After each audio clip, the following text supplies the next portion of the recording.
Hi, very good afternoon. నేను మీ doctor Harish, general physician from treatment range hospital KPHB road number 4 phase number 4.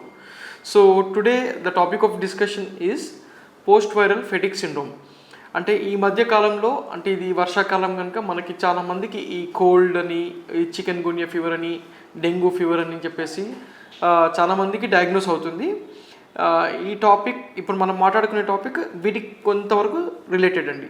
So చాలామందికి ఈ fevers తర్వాత post viral fatigue syndrome అంటే మనకి ఈ వైరల్ ఫీవర్స్ తర్వాత చాలామంది పేషెంట్స్లో బాగా నీరసం పడిపోవడము, అంటే ఎక్స్ట్రీమ్ టైర్డ్నెస్ అండ్ చాలా వీక్నెస్, అంటే దానివల్ల వాళ్ళు ఏమి పని చేసుకోలేకపోవడము, ఇవన్నీ జరగడం జరుగుతుంది. అండ్ యూజువల్గా అండి ఇది కొంతమందిలో మనకి కొన్ని వారాల వరకు ఉంటుంది, కొంతమందిలో కొన్ని మంత్స్ వరకు కూడా ఉంటుంది, కొంతమందిలో అది కనుక 6 నెలలకు మించి పైన ఉంటే దాన్ని మనం క్రోనిక్ ఫెటిక్ సిండ్రోమ్ అంటాము. సో ఇది యూజువల్గా ఎటువంటి వాళ్ళలో ఎక్కువగా చూస్తున్నాము అంటే మనం ఎవరికైతే ఇమ్యూనిటీ పవర్ చాలా వీక్గా ఉంటుందో, ఫర్ ఎగ్జాంపుల్ ఎవరైనా పేషెంట్స్కి లైక్ హెర్పిస్ సింప్లెక్స్ వైరస్ అంటాం, HSV వైరస్ అని, లేకపోతే ఎవరికైనా పేషెంట్స్కి ఆల్రెడీ HIV వైరస్ ఇన్ఫెక్షన్ ఉండి మళ్ళీ దాని మీద ఈ ఇన్ఫెక్షన్స్ రావడం, ఈ వైరల్ ఇన్ఫెక్షన్స్ రావడం వల్ల వాళ్ళ ఇమ్యూనిటీ పవర్ ఇంకా వీక్ అయిపోయి దానివల్ల ఈ వీక్నెస్ అనేది చాలా మటుకు ఉంటుంది. ఇంకా కొంతమందిలో ఎవరికైతే పేషెంట్స్కి నిమోనియా వచ్చి ఉంటారో, అండ్ ఫర్ ఎగ్జాంపుల్ నిమోనియా అంటే మనం COVID-19 నిమోనియా తీసుకోవచ్చు. ఇప్పటికీ COVID-19 నిమోనియా ద్వారా సఫర్ అయ్యే పేషెంట్స్ మనం ఇప్పటికీ డైలీ డే టు డే లైఫ్లో చాలామందిని చూస్తున్నాం. చాలామంది చెప్తూ ఉంటారు, ఈ COVID-19 ఇన్ఫెక్షన్ వచ్చిన తర్వాతనే ఇలా అయింది, ఇంతకుముందు బాగా చక్కగా తన పని తను చేసుకునే వాళ్ళని, మంచిగా కాన్సన్ట్రేషన్ అన్ని పనుల మీద మంచిగా కాన్సన్ట్రేషన్ చేసే వాళ్ళని, వీక్గా లేరు అని చాలామంది చెప్తూ ఉంటారు.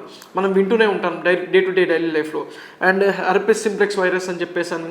అండ్ ఇంకొకటి వచ్చి యూజువల్గా ఏమైతుంటే, యూజువల్గా ఇది ఎక్కువగా మనం 1,00,000 మందిలో మనం మినిమం 2,500 to 3,000 మెంబర్స్లో చూస్తాము, అంటే 2,500 to 3,000 పేషెంట్స్లో చూస్తాము. అందులో ఎక్కువగా ఆడవాళ్ళు, అంటే 4 పేషెంట్స్లో 3 ఆడవాళ్ళు ఉంటే ఒక మగవాళ్ళు ఉంటారు. అంటే this is all based on the studies which have already been done. And ఇంకోటి ఏంటంటే ఈ యూజువల్గా ఎందుకు వస్తుంది అంటే ఈ వైరస్ ఏదైతే ఉంటుందో, అంటే లైక్ ఎనీ వైరల్ ఇన్ఫెక్షన్, ఈ వైరస్ అనేది మన ఇమ్యూనిటీ సిస్టమ్ని అటాక్ చేస్తుంది. Immunity system in the sense మన రోగ నిరోధక శక్తి, ప్రతి మనిషిలో ఆ రోగ నిరోధక శక్తి అనేది ఉంటుంది. దాన్ని అటాక్ చేయడం వల్ల మన బాడీలో కొన్ని స్ట్రెస్ హార్మోన్స్ అనేవి రిలీజ్ అయ్యి మన బాడీలో మెటబాలిజం అంతా డిస్టర్బ్ చేసి దానివల్ల ఇన్ఫ్లమేషన్ అనేది జరుగుతూ ఉంటుంది.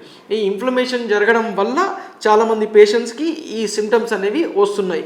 అండ్ మోస్ట్లీ చూసుకుంటే సిమ్టమ్స్ చాలామంది పేషెంట్స్ సిమ్టమ్స్ ఏం చెప్తూ ఉంటున్నారంటే ఎక్సర్సైజ్ ఇంటాలరెన్స్, అంటే వాళ్ళు రోజు 1 గంట సేపే ఎక్సర్సైజ్ చేసేవాళ్ళు ఈ పోస్ట్ వైరల్ సిండ్రోమ్ తర్వాత కనీసం 10 నిమిషాలు కూడా ఎక్సర్సైజ్ చేయలేకపోవడం అనేది జరుగుతుంది. అండ్ ఇంకోటి ఏంటంటే కొంతమందిలో ఏంటంటే ఎక్కువగా నిద్రపోవడం, ఇంకా కొంతమందికి అయితే అసలు నిద్ర పట్టకపోవడం, కొంతమందికి ఏంటంటే వీక్నెస్, అంటే మయాల్జియా, అంటే లైక్ మజిల్ కండరాల నొప్పి రావడం, కొంతమందికి ఏంటంటే జాయింట్ పెయిన్స్ రావడం, కొంతమందికి ఏంటంటే గొంతులో ఏదో ఉంది అని. కానీ ఎన్ని టెస్టులు చేసినా ఇవన్నీ నార్మలే ఉంటాయండి. చాలామంది పేషెంట్స్లో ఎన్ని టెస్టులు చేసినా ఇవన్నీ నార్మలే ఉంటున్నాయి. సో మనకి కొన్నిసార్లు ఏంటంటే కొన్ని స్టడీస్ ఏం చెప్తున్నాయంటే అసలు వీటికి కాజ్ అనేది లేదు, అంటే ఇది ఎందుకు వస్తుంది అనే దానికి కూడా మనకి కాజ్ దొరకట్లేదు.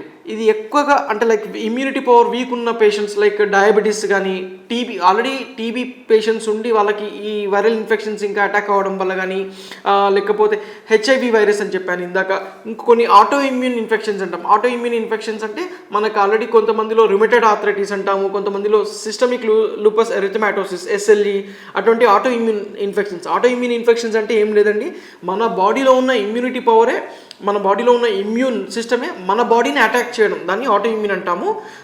సో ఇటువంటి వాళ్ళలో కూడా ఎక్కువగా చూడడం అనేది జరుగుతుంది.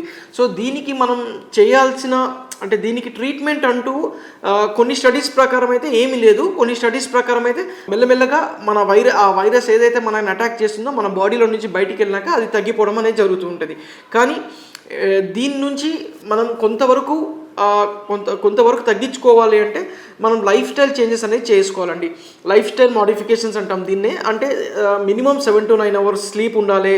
అండ్ ఒకవేళ మీరు ఖచ్చితంగా ఆఫీస్కి వెళ్ళాల్సి వస్తుంది అంటే అట్లీస్ట్ ఫ్రీక్వెంట్ షార్ట్ నాప్స్, అంటే మధ్యలో అయితే 2 గంటలకు ఒకసారో లేకపోతే 3 గంటలకు ఒకసారో చిన్న short nap like 10 minutes 15 minutes మంచి నాప్ తీసుకుంటే even that will also help you to get rid of this అండి.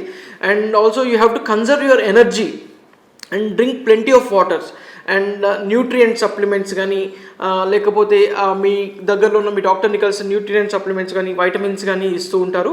And that will also help you. And డైట్లో వచ్చి you have to take anti inflammatory diet అంటాం. Anti inflammatory diet అంటే we have to take less processed diet అంటే junk food అవి తీసుకోకుండా, greasy foods అటువంటివి తీసుకోకుండా, అంటే డీప్ ఫ్రైడ్ ఐటమ్స్ తీసుకోకుండా, ఆల్కహాల్ తీసుకోవడం మానేయాలి. అండ్ రెడ్ మీట్ తగ్గించుకోవాలి. ఇంక్రీజ్ ప్లాంట్ బేస్డ్ ఫుడ్స్ అండి. That will help you lot. And మీకు కనుక ఇటువంటి సిమ్టమ్స్తో మీరు బాధపడుతున్నారు అంటే మీ దగ్గరలో ఉన్న ఫిజిషియన్ని కలవడం మంచిదండి. He may help you to get rid of this. Thank you.